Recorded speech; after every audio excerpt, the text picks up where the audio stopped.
So we're live. Good evening, everybody. If you're watching this at the moment, if you can please like, share and comment to let us know that you're there, because we can't actually see if anybody's watching us. We only know if somebody comments, so we could be talking to ourselves tonight, Ruth.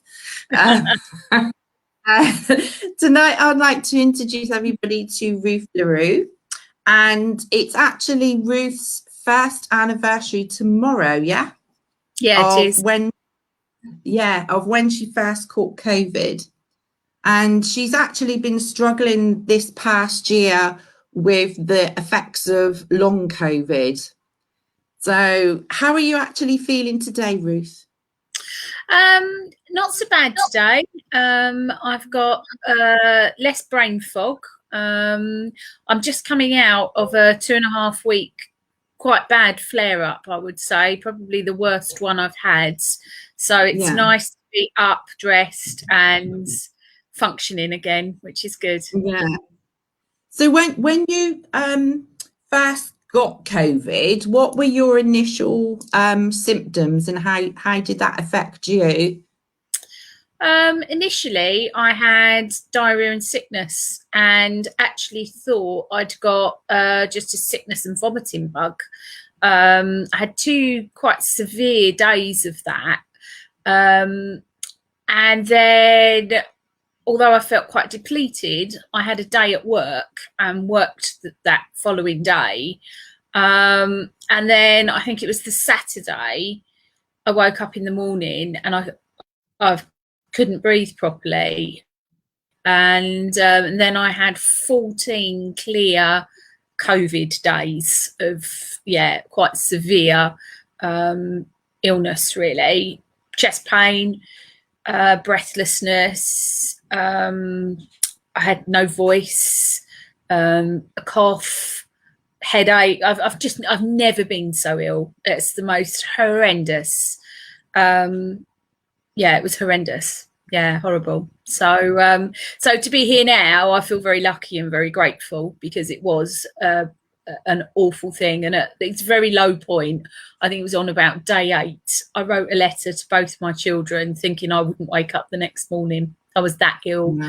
And at the time there was no help or support. You rang 111 and they just said there were certain key things that you had to have, and if you didn't tick those boxes, you didn't go to hospital. It was as simple as that. And so I just coped with it at home, really. And I'm still here. And you're still here. So they didn't supply you with any oxygen or anything to help with your breathing? No, nothing at all. In fact, in the 14 days of illness, I rang 111 3 or 4 times with concerns of how ill I was. And you couldn't ring your GP at the time. You couldn't get a COVID test back in March, because it was all so new. And at the time, they just didn't acknowledge that. In fact, what they said to me was, yes, you've got COVID. There's no doubt about that. But we don't think you're ill enough to come to hospital. I'm glad I didn't, actually, if I'm honest, because I'm not sure I'd have come out. Yeah. So how did you treat yourself?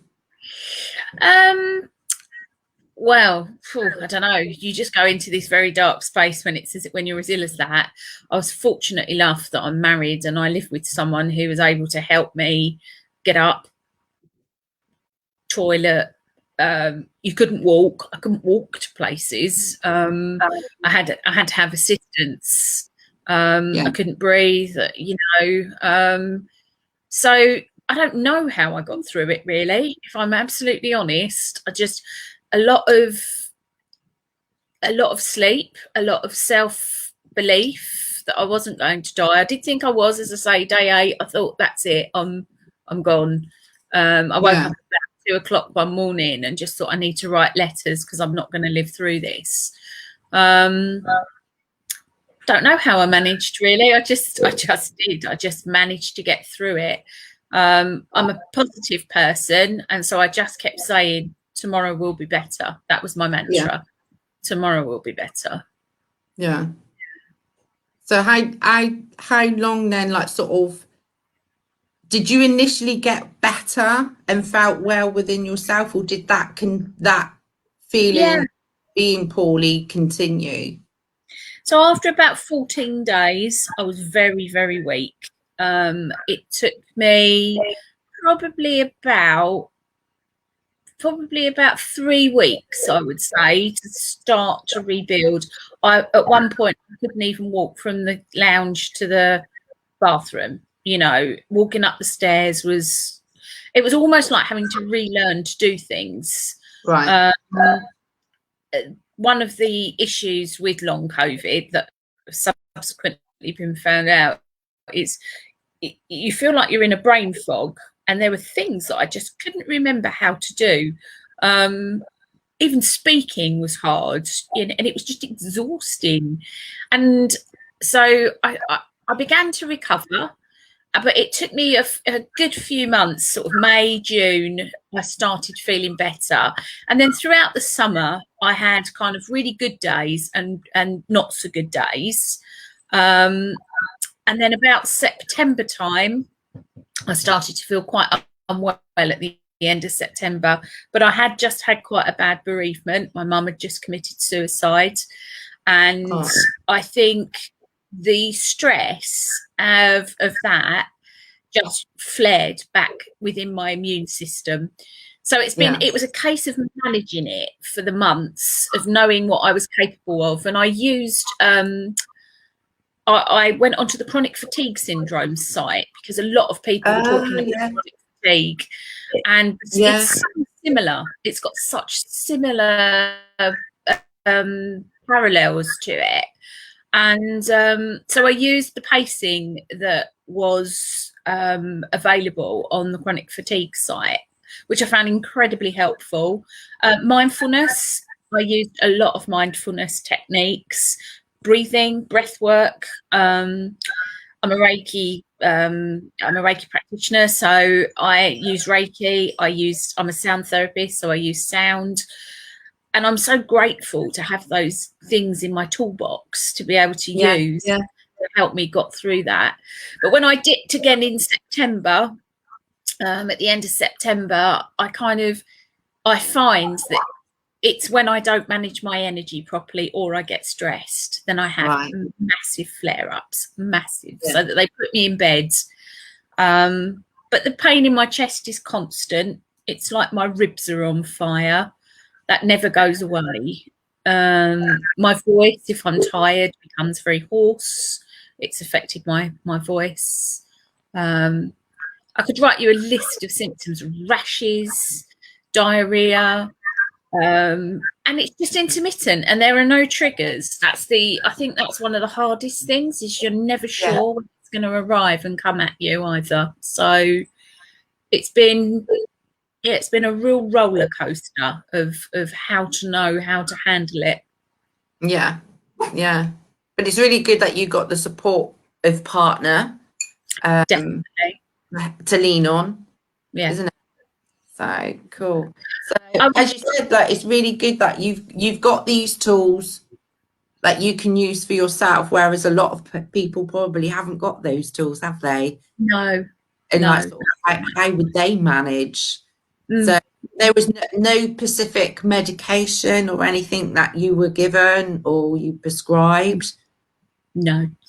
I think no, it was just paracetamol. And I very early on, I found a professor called Professor Garner, who was a professor in epidemiology, who unfortunately had also had COVID quite badly, and was finding he was struggling to recover. I can't remember where I saw it. I think it might have been on Twitter. And so I messaged this guy, because everybody was kind of like, well, are you not over it yet? And it was this constant stream of people saying to you, are you not over it yet? Because the guidance says you will be. Yeah. And he was this guy who obviously knew what he was talking about, because he's a professor in epidemiology and an immunologist. And so I messaged him, and he pointed me to a group that he'd set up for a long COVID support group. Anyway, I found that the most validating group that I've ever found. For me, that probably saved me, because they told me Yeah. I wasn't going mad and that it wasn't in my head. Because I think a lot of people were being diagnosed at the time with anxiety and psychological issues, because they were being told that it was stress related and that it was the fear of COVID. And I kept thinking, well, I'm not fearful of this. I don't feel fearful. Yeah. And suddenly here was a group of people who were validating what I was saying, and it was liberating. That's what I would say. It was liberating, because suddenly there were people who understood, and they were sharing their experiences in this group, and just validating each other, going, oh, do you have this kind of rash all over your back of your neck and looks like chicken pox, and or teenage spots, they'd say, or have you got diarrhea at 2 o'clock in the morning, and you've crapped your pants, and there's all sorts of horrendous kind of personal stuff that you just wouldn't share with people. And here was this amazing group of people just holding each other, knowing that they weren't going mad, And you're not on your own. Exactly. And it is a very lonely experience, because even now, long COVID is only just being recognised. And I've been very fortunate that I've been referred now to a clinic. But it's taken me a lot to get there. I've had to, I've bought, I can't think of the thing that goes on your finger, takes your pulse rate. These are the things I can't remember. This is where my brain fog kicks in and I can't find my words. But anyway, pulse rate, heart rate, and so it's checking the oxygenation of your blood. At my lowest, my oxygenation levels were 82%. They're now up to about 96. They can drop to 92 for no apparent reason when I'm breathless. But I kept that, and I graphed it and kept it all very clear about what was happening. I also, somebody gave me a peak flow monitor to check my peak flow. And so I was able to put that through to my GP, and because I was giving him tangible evidence, he took me seriously. He wouldn't have listened to me otherwise, So if anybody, I would say to anybody who knows someone who's suffering with it or is suffering themselves, absolutely buy one of those monitors, write it down 3 times a day. You feel a bit obsessive because you think, oh, I'm obsessing over this, but it's the one thing that's got me into the long COVID clinic. I've had my first appointment about 6 weeks ago, and I've just had chest X-ray, heart scan, echocardiogram, and a lung capacity assessment. And I'm now waiting to go back to the multidisciplinary team to find out what recovery pathway they can offer me, if anything, because they're learning as well. Excuse me a minute, I've got one little noisy puppy around. That's fine. She's after the chocolate Easter eggs. She's not silly. No. So what when we were talking a couple of weeks ago, you just that day come back from the hospital. Was that one of your clinics? That was from the lung capacity assessment, I think, that I just had. So they haven't given me kind of much of an indication of what those tests are, the outcomes. It all goes back and feeds back in to the multidisciplinary team and the long COVID clinic. That's made up of a psychologist, consultant, I'm just trying to think, chest consultant, physiotherapy. There's five different ologies, as I call them. I can't remember them, I'm Right. Yeah, 5 different consultant people there. So they will now look at those results. So they're being very thorough because they're very aware of the issues that are coming up for long COVID patients. There are people with, you know, a lot of internal damage to their organs. I'm hopeful that's not something that's for me. I'm just it's a really odd one because I still get all these symptoms. I still get this crushing pain in my chest. It's the most, it's like someone is sat on my chest, and yeah, I can't explain it. It's bizarre. And it goes kind of round into the top layer of the ribs and round into the sides. And it's like someone's punched you on your sides as well. And that, when it's really acute, is extremely painful. So I understand why they're doing everything that they are, and I'm just now waiting for that second appointment to find out what they're going to do. From what I've seen so far, and from my initial assessment with them, he's basically said everything that they had in their toolbox I'm doing, which is mindfulness, relaxation, pacing, of the energy that you think you have.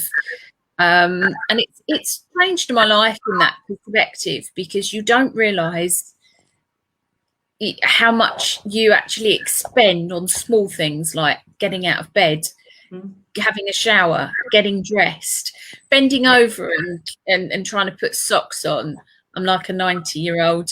It's like a 90-year-old, someone who's smoked all their life, and it's bizarre. But you know, they're teaching me breathing exercises. They've given me some breathing exercises to help with that, which has been incredibly helpful. But psychologically, it's a real roller coaster to navigate, because I look okay, and it's been a real insight to how it must be for people with chronic illnesses like chronic fatigue syndrome. Yeah, absolutely. ME, fibromyalgia, all of those unseen illnesses where people have that judgment and they say, you look okay. And you think, yeah, I know I look okay. That's because it's a bloody battle to get up every day and do it. But you do. And I feel very fortunate, because in my long COVID support group, I can also see people who haven't managed to be as far down the road as I am. They had COVID around March last year, like myself, and some of them are still bedridden. You know, that's just horrendous to see for people. Did you see the documentary with Kate Garraway and her husband? I did, and it's things like that when you watch it. In fact, it made me, I could cry now. It's an incredibly emotional thing, because you look at that and you think, that could be me. That could have been me. I'm so grateful that I didn't go into hospital. So grateful, because I really don't think I'd have come out. Sorry. No, don't it really sorry. Sorry. Yeah. It was very touching. And it was incredibly powerful. It was, and what a journey he's got. Completely. He's completely rebuilding himself, actually, and seeing him struggling for his words with that cognitive function. When I'm particularly bad, I really understand that. The frustration that you have is really intense, and it's really given me that insight. I was saying to a friend of mine the other day, that must be what it's like at the first stages of like Alzheimer's and dementia, where you see that people get very frustrated.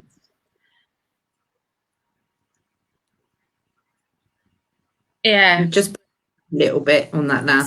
So I understand that fully. Oh, am I buffering a little bit? You are a little bit, yeah. It's all right. If anybody's got any questions, If anybody's watching, if you've got any questions for Ruth, please type them out in. Hopefully Ruth can answer them for you. So on obviously, like, sort of, you're having relapses. How often is there, what I'm trying to say is, how often do you have a relapse? Or is it really kind of depending on who you are physically and mentally? It's really hard because I've been trying to monitor whether there are triggers for it. Yeah. If I overexpend my energy, then absolutely I can fall like a stone. So since I've been pacing, it's been easier. 4 good days now, I think. Yeah, 4 good days on the trot, which is excellent. But when I say good days, it's really hard because I've still got this incredibly bad chest pain. It's not gone away. It's just a case of managing it. Yeah. So I don't know, really. I can't. I think that's probably the most difficult part of it, is the unpredictability Right. of when it will bite you. Because when it does, it just, you're in bed. I can't function. I can't speak. I can't think. I just can't do anything. It's just bizarre. It's just like, it's almost like, remember the Duracell bunny that used to go like that? Yeah. And someone's taken my batteries out. It's like someone's removed my Duracell batteries and I'm not charged. And I remember back in the early days, I had a blood test back in June, and they told me I hadn't got any antibodies. And I was well, why? And the guy just said, don't worry about it. So many people who were tested positive haven't got them either. And he explained it to me and said to me about the energy. He said, I loved it. And this really stuck with me. He said, it's like a Wonga loan.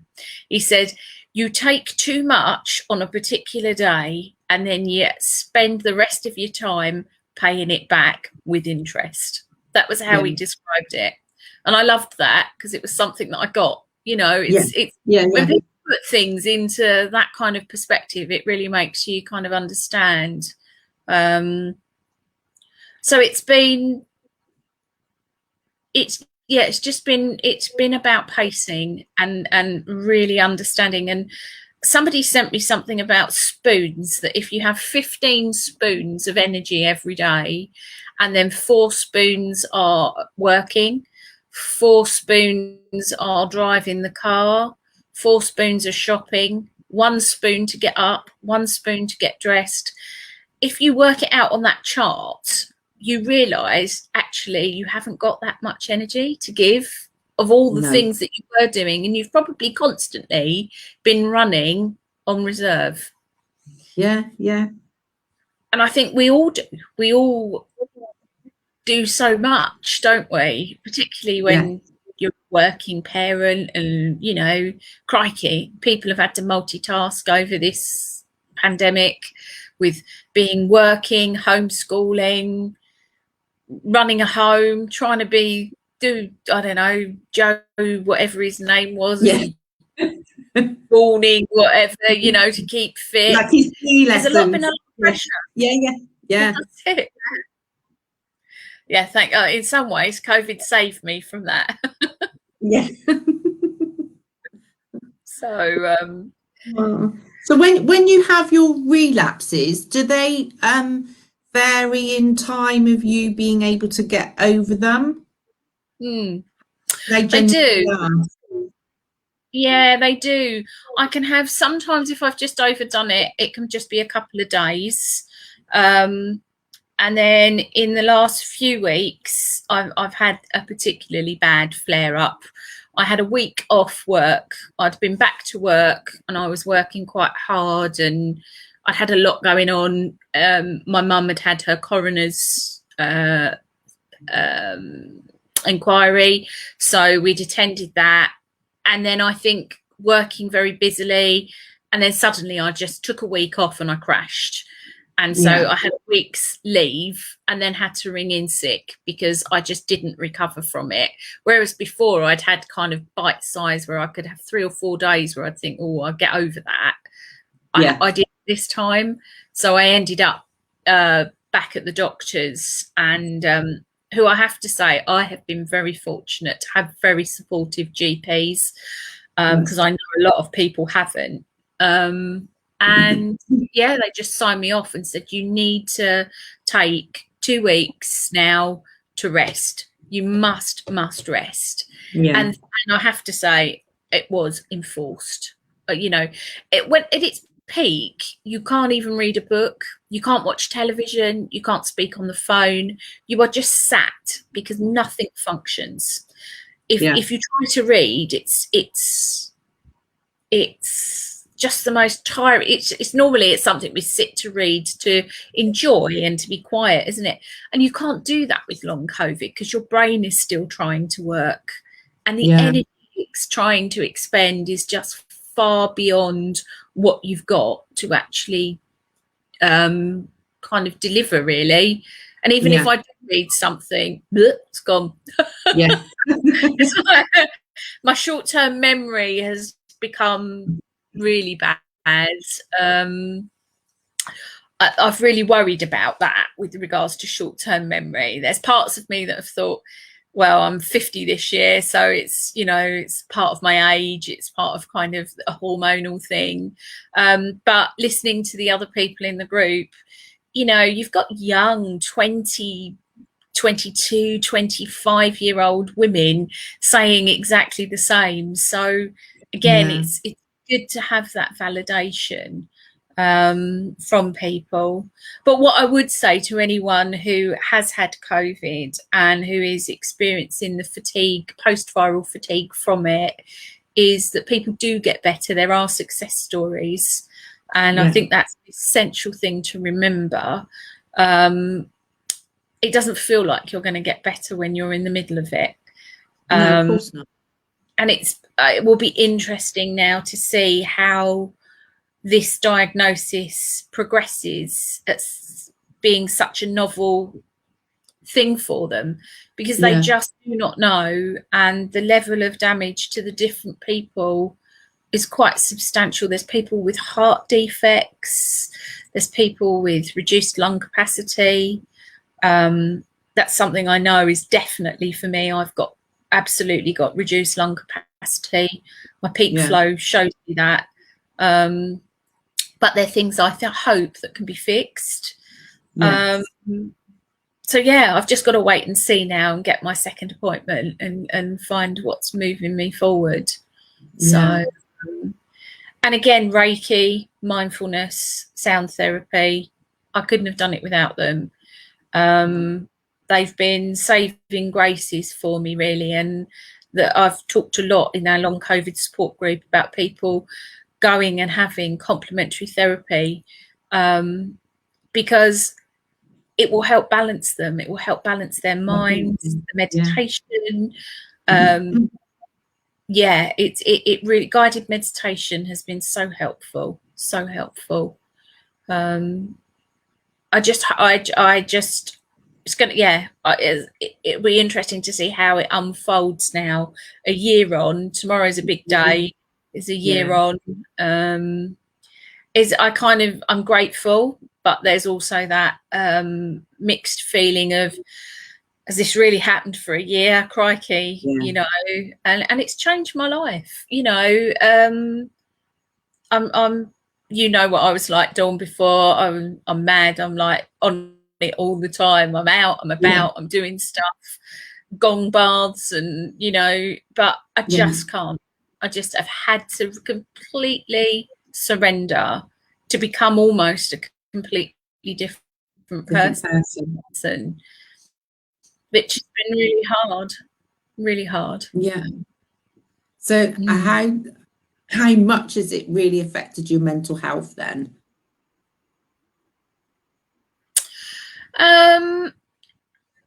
It has.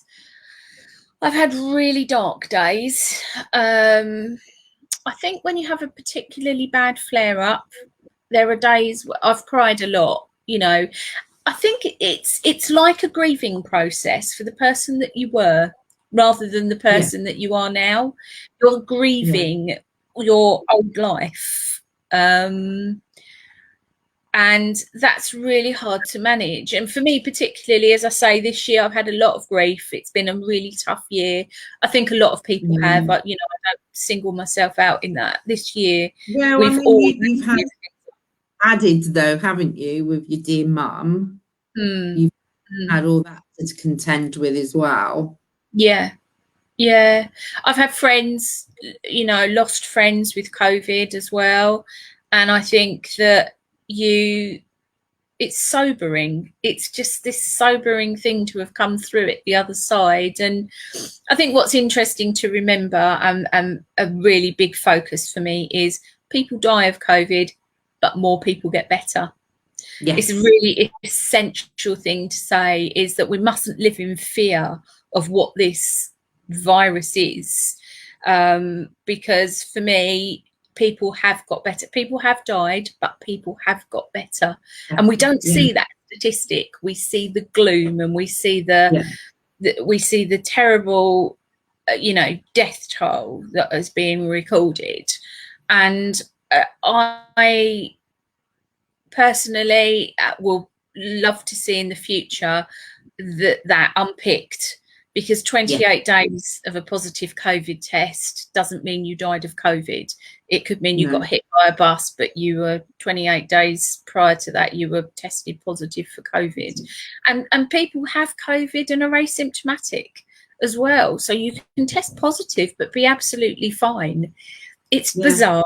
It really is. So I think, although I am suffering with this debilitating issue, it's important to remember that people do recover from it. I think that's what keeps me going, even on the difficult days, is I've written that down. You will recover. I keep a journal of my symptoms, so that when I am in a dark day, I can go back and I can look and go, yeah, but 2 weeks ago you were a lot better because you went for a walk. I had a time where as I say, I couldn't get from the chair to the bathroom, and I'm on one floor. The bathroom's on the ground floor here. And, 3 weeks later, I went for a 20-minute walk, which is woohoo, Devon Hills as well. Put into that is a proper heart and lung exercise.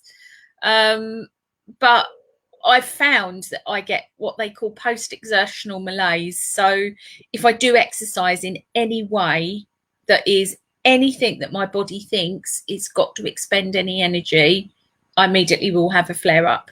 So I don't get it immediate. I say immediate. It's within 2 days, 48 hour, which is a very common thing for people. So I've put on a stone, which I don't think that's uncommon in lockdown.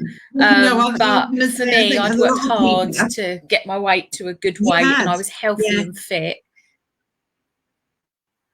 So, it'll come off, and I have to, again, they're the kind of things that affect you, because you kind of tell yourself that's who you were. It's not who you are. So it's a real lesson in being very present. For me personally, with regards to kind of mindfulness and that kind of teaching that I've done in the past, there is that definite moment of, you must be present. You are not who you were, and you do not know who you are going to be. You only have what you have now. And of course, I've taught that for many years, and here I am going through a really interesting experience of what that really truly means. And it's hard, because we say it, we think it, we practice it, but knowing it, there's a really different thing of really coming to know it. And so there's been positives out of this experience. and I'll try to remember those positives when I'm in that dark moment where it doesn't feel like there are any positives and I can't breathe, you know. Yeah, and I suppose it's kind of, a lot of it is actually accepting where you are now. Yes. Once there is an acceptance, I think in a lot of illnesses, whatever we're suffering with, once there's an acceptance of it, then we can carry on and move forward. Definitely. I think when you're given a diagnosis of something that they can't give you an end date to, like a chronic illness, you know, people say, I've got flu, and you go, oh, you're probably going to be over that in 3 to 4 weeks. Or, you know, I don't know, you got something wrong with you. People pretty much, it's amazing how much power a diagnosis gives us in our brain, of how we focus that. And then you're given something that it's got a diagnosis, but they don't know what it is. It's kind of been labeled, but it's not really got anything that's really clear to know how you're going to get over it. And you really have to mind hack to allow yourself, because your mind is trying to fix it constantly. Well, you know, you'll be all right in 6 days, or you know, and it's just, I suppose it's a survival mechanism that kicks in. But it's, you know, and I'm world's worst. I'm Mrs. Fix It. I love it. Oh, that's me. I'm like, oh, if that's like that, we can fix that, you know. And I haven't been able to fix it, so it's teaching me massively to practice what I preach. Yeah, and I think as well, with it being a relatively new illness, there isn't information out there like there would be flu or colds or whatever. You know, you get a flu, you know you're going to get over it, but this is a new strain of flu that's not been here, so there isn't the information of this is what's going to happen, and everybody is different, and how it affects people. Yeah, and I think that's where the support group came in, was that validation. And I would urge anybody who is suffering and thinks they're on their own to, it's on Facebook. It's called the Long COVID Support Group UK. There's a few of them that have popped up. There's some at the beginning, the main ones were American ones. And so it was really interesting to see the difference between our health service and health services abroad, and how things were being managed. But I've really kind of narrowed it down to a really good kind of UK based one, and it's helpful, because it just, if you're having something, you can look in there, and you can look or you can raise it in there, and everyone will go, yeah, that was this at 6 months, and I had this. So the only thing with that is you have to be careful not to be self-diagnosing, you know, and you have to go into it eyes wide open and looking for validation and help, with a view to then seeking help externally, if you see what I mean. So, because there are a lot of Facebook doctors in there that will tell you, you know, your toes are going to fall off, and you know, one of the symptoms particularly is a circulatory thing. So I've constantly got cold hands and feet, absolutely freezing cold hands and feet, and I didn't understand what that was, and it was only when someone posted in there, and then suddenly, you know, there's 300 comments of all these long COVID people who've all got, you suddenly go, oh, that's what's wrong with me. That's what it is. That is part of it. And what I found is that the researchers, there was a program on Channel 4 a few nights ago with dispatches, and some of the people from that group were actually featured on that program. And the researchers have said, you know, and the scientists have said, that's where they're gaining an awful lot of their understanding, is through the experience of patients. So this grows and as the long COVID clinics remain open, hopefully they'll continue to be funded by the government. We'll see. But if, we'll see. I'll remain hopeful given the amount of people now that do seem to be coming forward.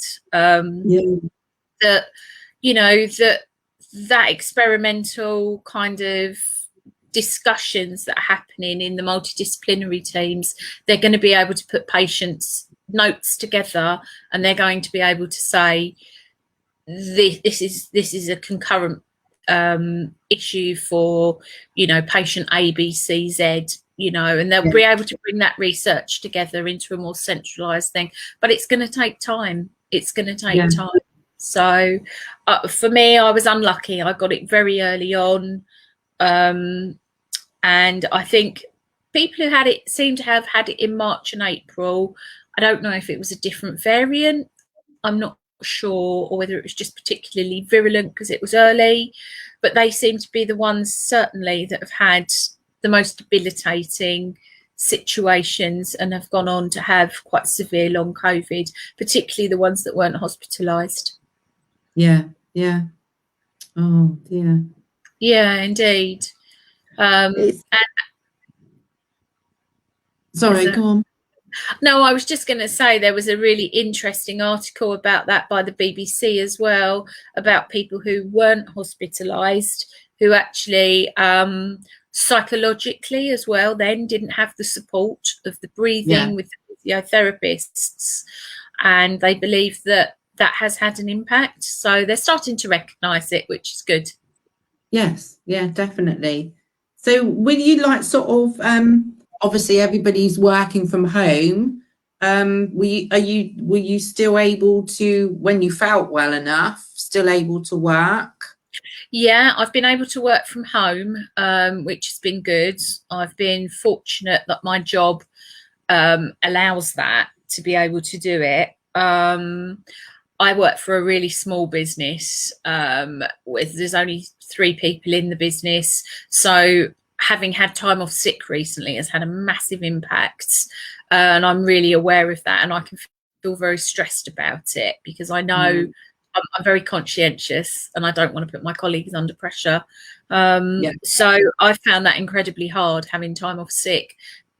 Prior to that, over the last year, I've managed to work my hours quite flexibly to be able to sit around the fatigue. So I might be able to do 3 hours, stop for an hour, sleep, and come back to another 3 hours of work, and that seems to have worked very well. So so it's limited.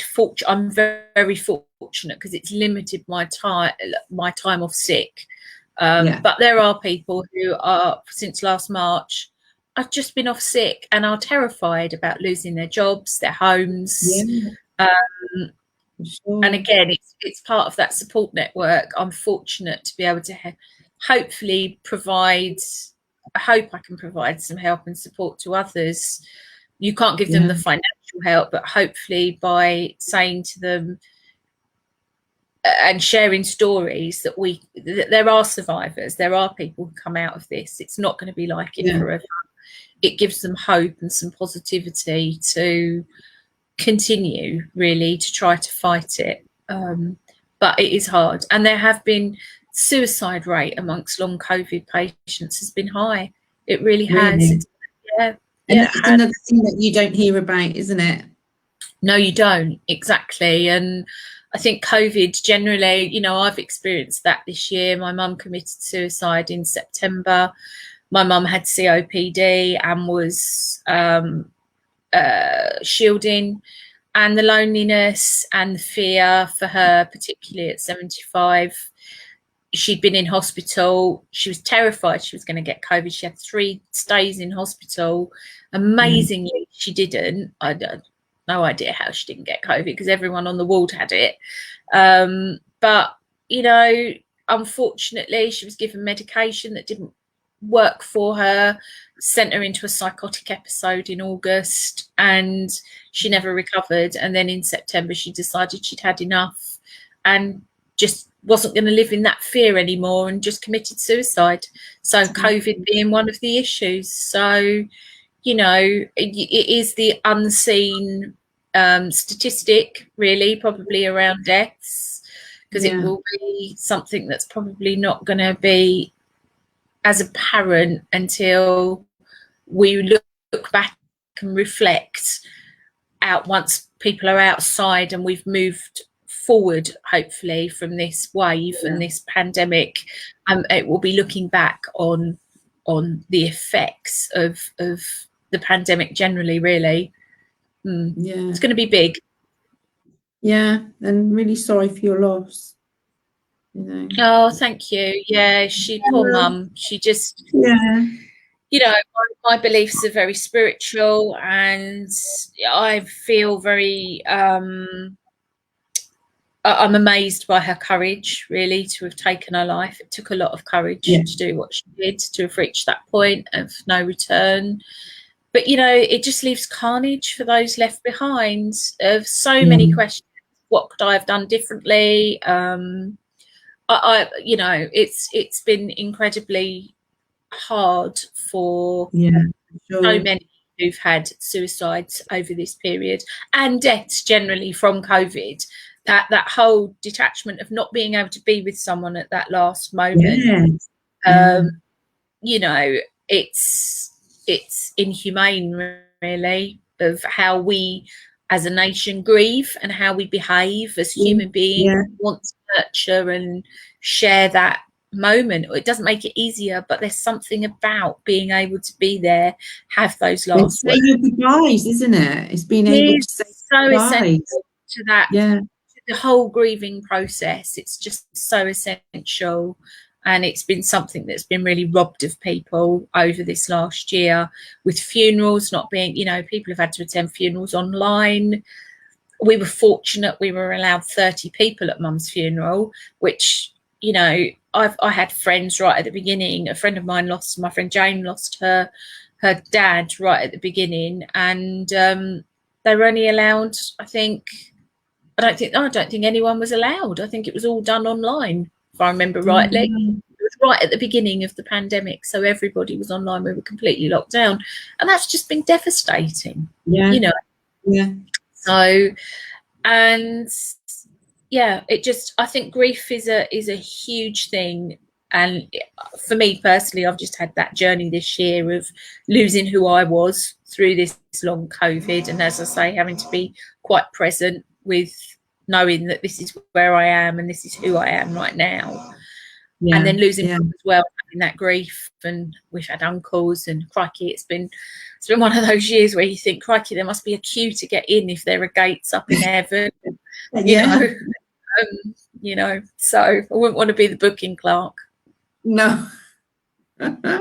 So what are your thoughts then? Obviously, with you having been through the COVID, having relapses, what's your position on the vaccine, or Maxine as we'll call it?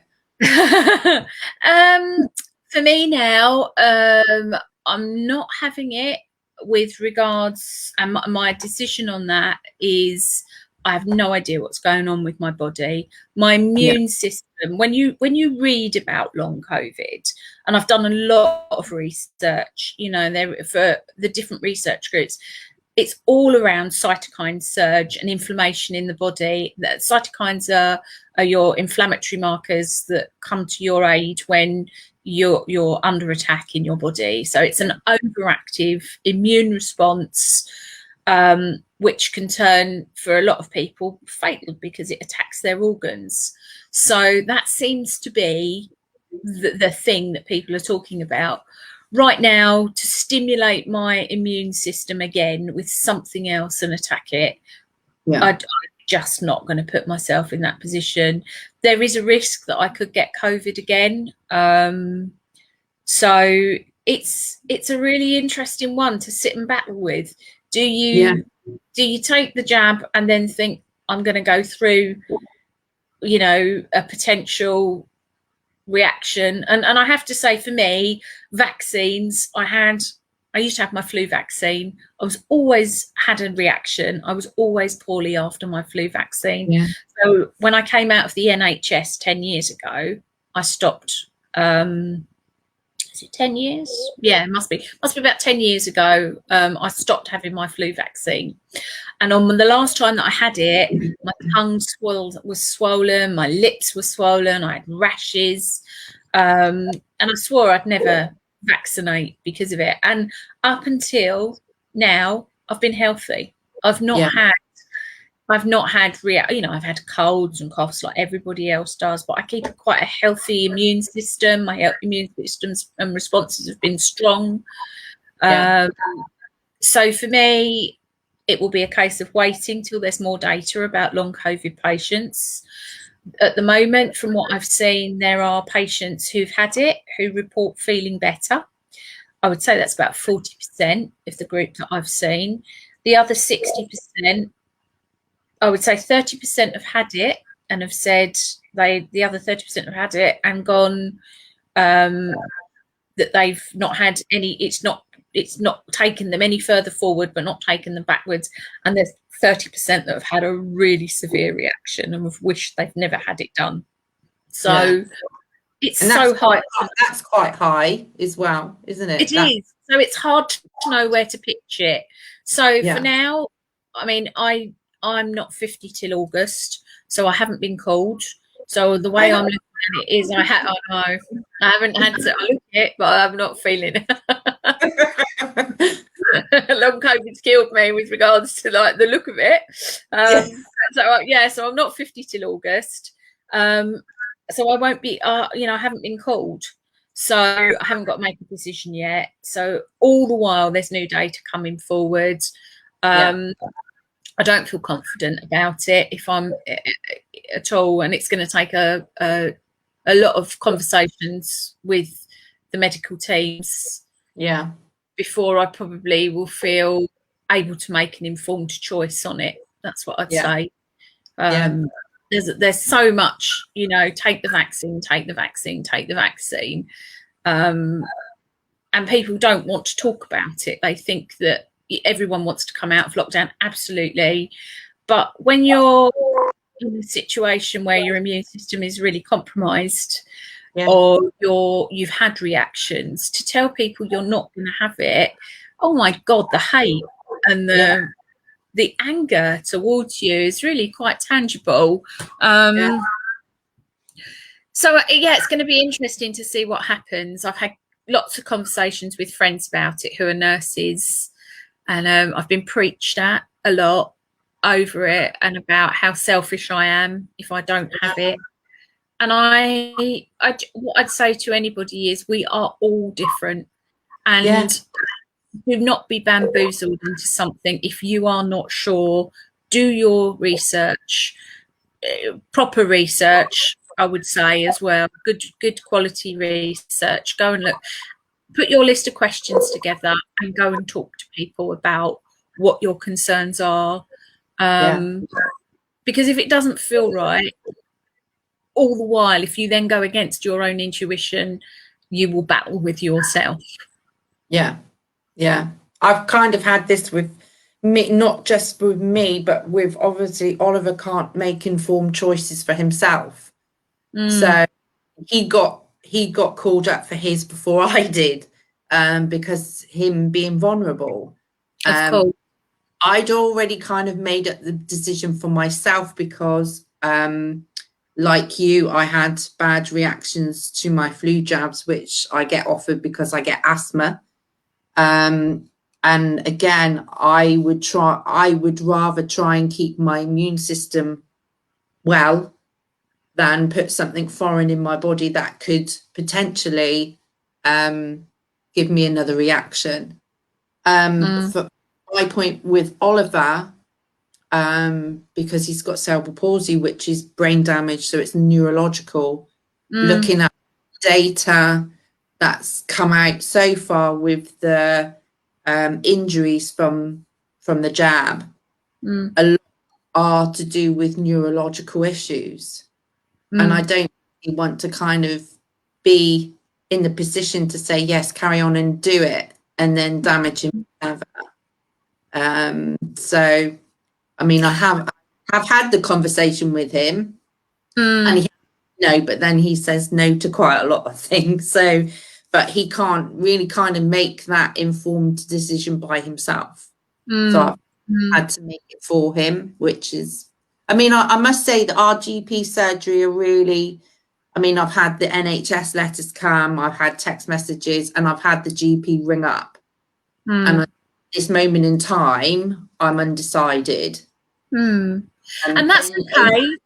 I think what we think, you know, from someone who's had COVID, to say, you know, because most people who in the support group are like, you're mad, you need to have it. And I've just said, you know, what we need to step away from is the judgment. Everybody's in fear. And I do understand that totally, but we do need to respect people's decisions, because we will all have different reasons for why we want it and why we don't, or if we're not sure. And I think it's essential that everybody is listened to and heard, and decisions are respected, because we're not all forced to have a flu jab. We're not all, and don't get me wrong, I know this is different. COVID, having gone through it, and I would never want people to go through it. What's happened for me.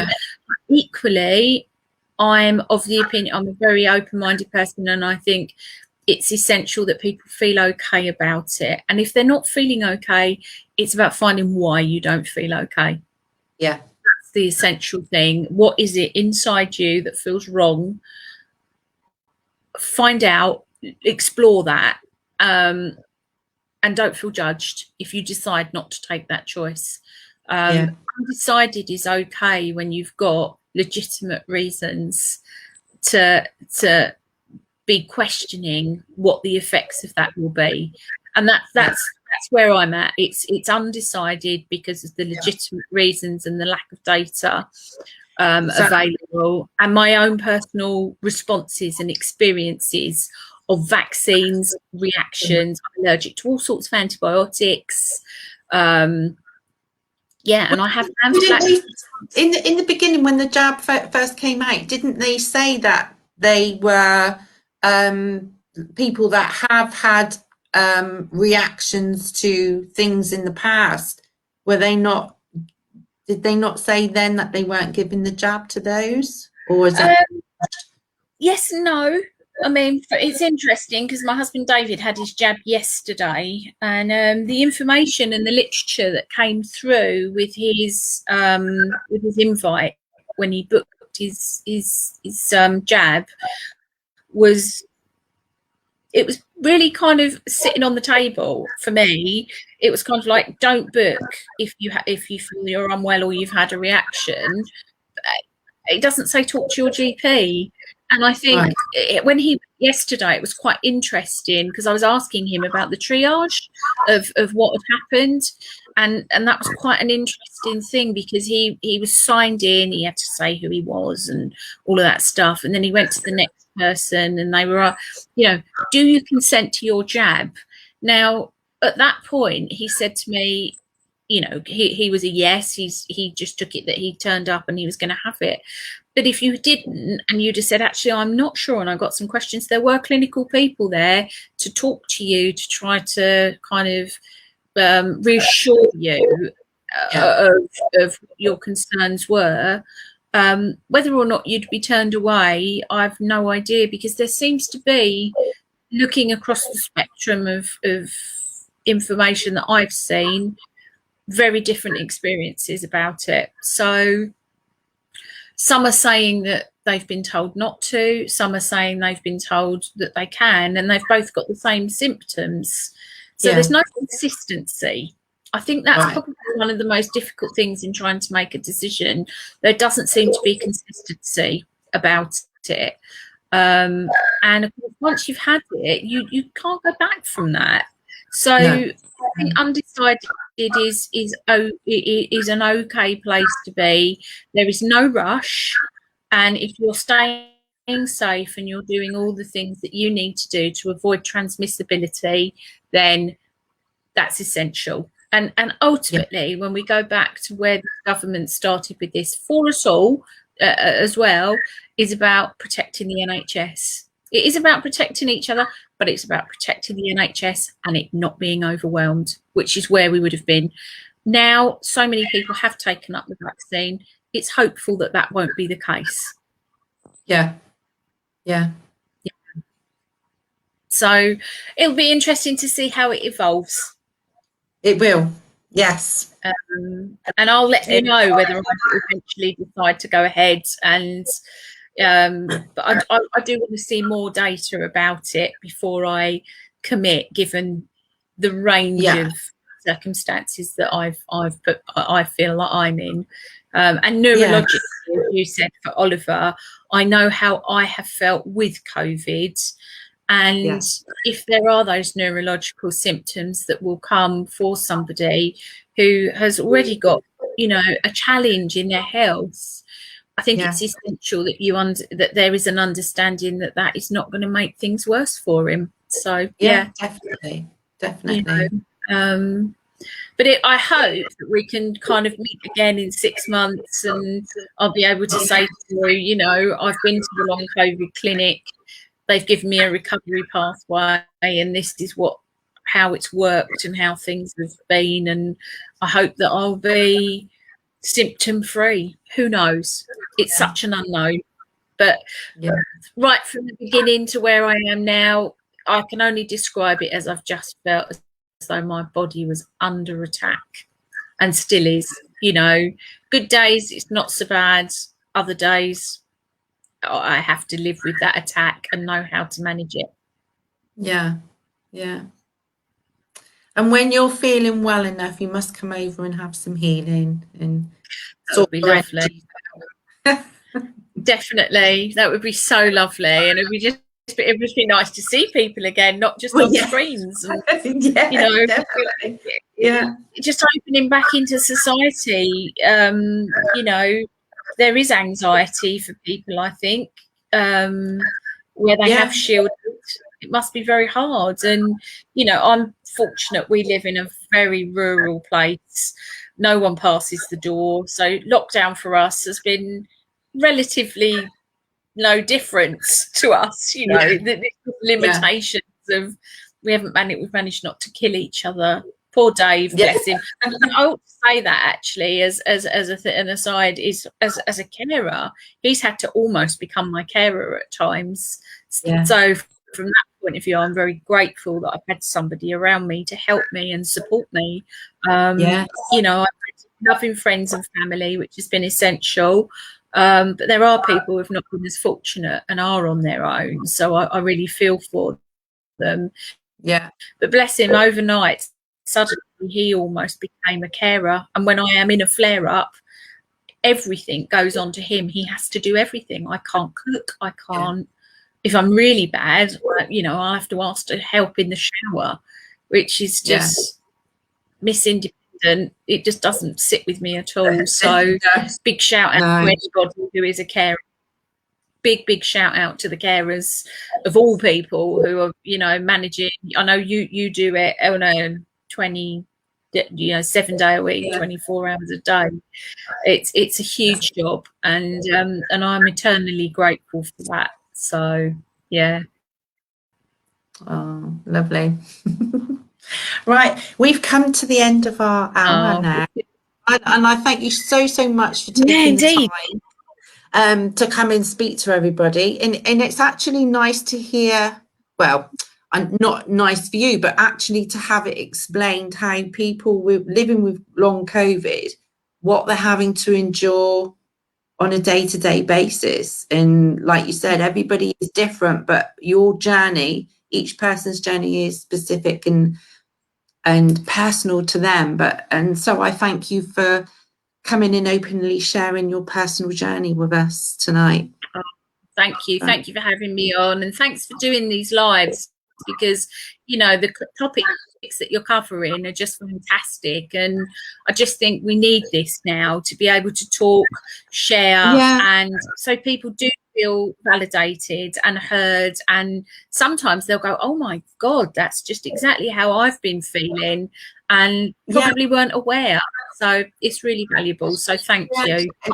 And that's kind of the idea behind of what I wanted to do. I want to get like sort of a mixture of people living with conditions, or even if they've recovered from a condition, but also other therapists.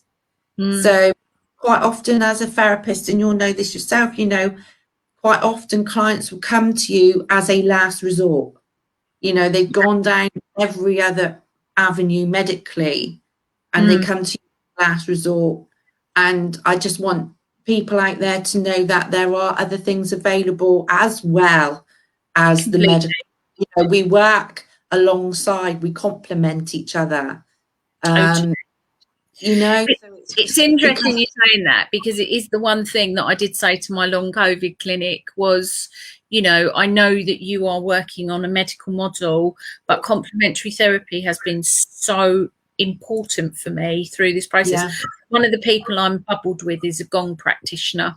So I've been really fortunate that I have had regular gong baths and regular healing sessions with him, and that's been absolutely essential to my recovery journey. There's no doubt about that. I don't think I'd have been as far on as I am if I hadn't had those tools and that support around me.